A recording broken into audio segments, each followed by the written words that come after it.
Hi guys, welcome back to the Grandermarnier YouTube channel. Thanks so much for joining this video today. If you haven't been here before, my name's Sarah. This is a brand new YouTube channel. We're on week 2 now.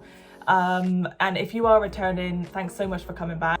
And if you've subscribed already, thank you so much. I really appreciate it. But if you haven't subscribed yet, just click the subscribe button below and let me know in the comments the kind of videos that you'd like to see, or if you've got any questions about vegan fashion or anything like that. So today's video is basically going to be covering the fundamentals of what vegan fashion is, why we choose vegan fashion, either as vegans or non-vegans. I'm also going to be sharing my 3 top tips for getting started with vegan fashion, the main 3 things that I think you might need to know going into vegan fashion. Okay, so what is vegan fashion? I get asked this a lot as a vegan fashion blogger, obviously. Over the past 5 years that I've been blogging now, I think it's obviously one of the most common questions that I get, especially from people who aren't vegan and who kind of haven't really looked into what veganism is that much, or are kind of new to the concept in some way. So basically, vegan fashion is just wearing no clothes that contain animal products at all. So you avoid all animal products in the clothing that you wear, from the shoes and the accessories to the coats and the bags to all the clothes, the tops and dresses, everything. None of it contains animal products at all. So vegans do this obviously because they're following a vegan lifestyle. As I mentioned in my previous video, a vegan lifestyle encompasses everything from the food that we eat to the clothes that we wear, the beauty products and skincare products that we use, the cleaning products in our house, our furniture, and so many more other kind of elements that I can go into in future videos. So the main reason that vegans don't wear clothing that contains any animal products is because we fundamentally don't believe that animals should be used for fashion. This stems from the main belief of veganism is that animals are not here for us, that they're here with us. So whatever your reason is for coming to veganism, some people it's for the animals and some people it's for health or for the environment, or any other reason that you come to veganism for. But vegans generally stay away from any kind of fashion that contains animal products or any animal derived ingredients. Another question that I get asked is vegan fashion only for vegans?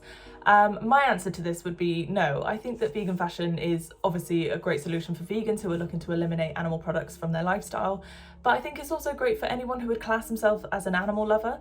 If you've got pets or you've grown up around animals and you really feel close to them and you enjoy spending time with animals, whether you've got a pet cat or a dog or a rabbit, I think that love that you feel for animals kind of should translate to your wardrobe as well, because a lot of the time we're really not connected to what we buy, and sometimes we might just be going along in life not really thinking about what we're wearing or what that means.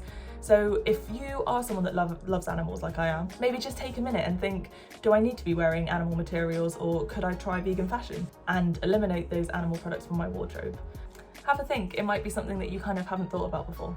Okay, so I'm going to share 3 things that I think you need to know if you are interested in vegan fashion and you're looking to veganize your wardrobe and get started. So number 1, know which materials you need to avoid. Okay, so the main industries that use animals for fashion would be fur, leather, silk, down and wool. A lot of these are items that you probably don't wear a lot anyway. A lot of them are associated with luxury fashion, so if you're not someone that wears high-end designer clothes or really expensive materials, then it may be that some of these kind of aren't fabrics that you've come across before. However, a lot of these materials can actually sneak in without you really knowing. For example, down was one that I wasn't really aware of before I started researching vegan fashion, which actually comes from ducks and geese. It's their feathers and kind of their soft underbelly feathers, and it's used in so many coats and jackets and outerwear and things like that, as insulation. So it's one of those things that you probably don't, unless you're looking out for it, you're probably not going to notice. Okay, so I'm going to briefly go through these materials and what animals are used to make them. So fur. So the animals that are most commonly used to produce fur would be mink, foxes, chinchillas and rabbits. But there are other animals that can be used to create fur, but those are kind of the most commonly used ones. So leather is most commonly taken from cows, pigs, sheep and goats. But you can also get more exotic leathers, which come from crocodiles, alligators, snakes, ostriches, and even kangaroos, I know. So wool, again, a really commonly used animal material in fashion. The main animals that are used to produce wool are sheep, goats, so you may have heard of cashmere, that comes from the cashmere goat. Alpacas and llamas, camel hair can be used to create wool.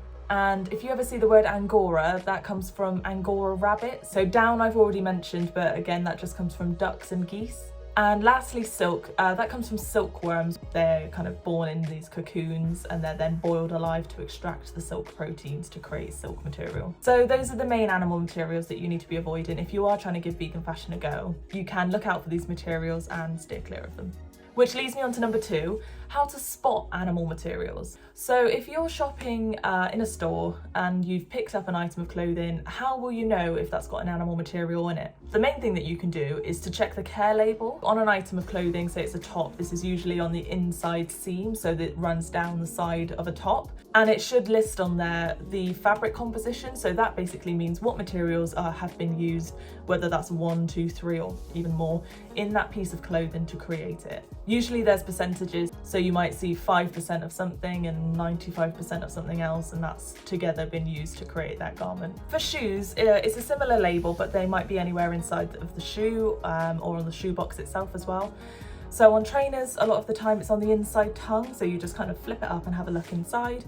For boots and things like that, it's probably on the inside again of the shoe, so usually by the zip, so if you have a look on the inside you should see it. But all of this information, whether that's for clothing or for shoes, it should be on the website that you're buying it from, so you can always check there, or if you're in a store you can always ask someone and they should be able to find out for you.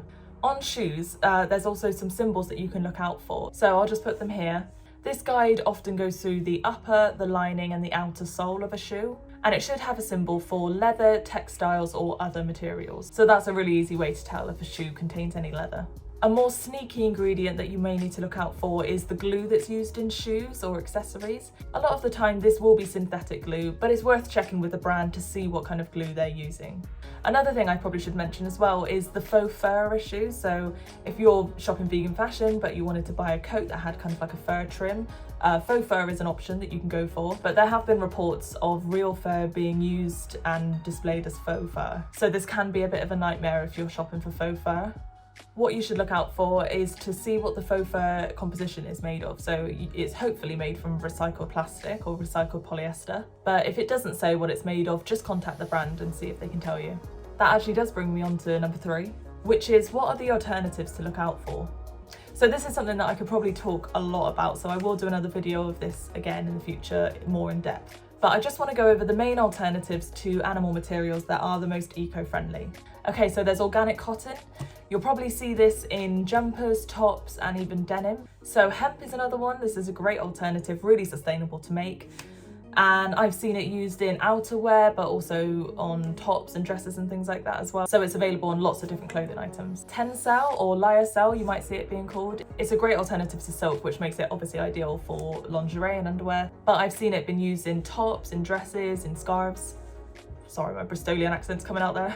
And finally, look out for plant-based leathers. So obviously, if you're avoiding animal leather, you're going to want to find a faux leather alternative. But unfortunately, many of the faux leathers that are used in the fashion industry actually come from really unsustainable fabrics. So plant-based leathers are any leather that comes from any form of plant. Orange, grape, mushroom leather, cactus leather, pineapple leather, and citrus. There are loads coming out more and more each year, which is brilliant, but those are kind of like the main ones to look out for. So just be on the lookout for these alternatives when you're shopping. Just check those care labels, see what it's made of, and if you can pick one of those alternatives, then you know that you're going for a vegan and sustainable alternative.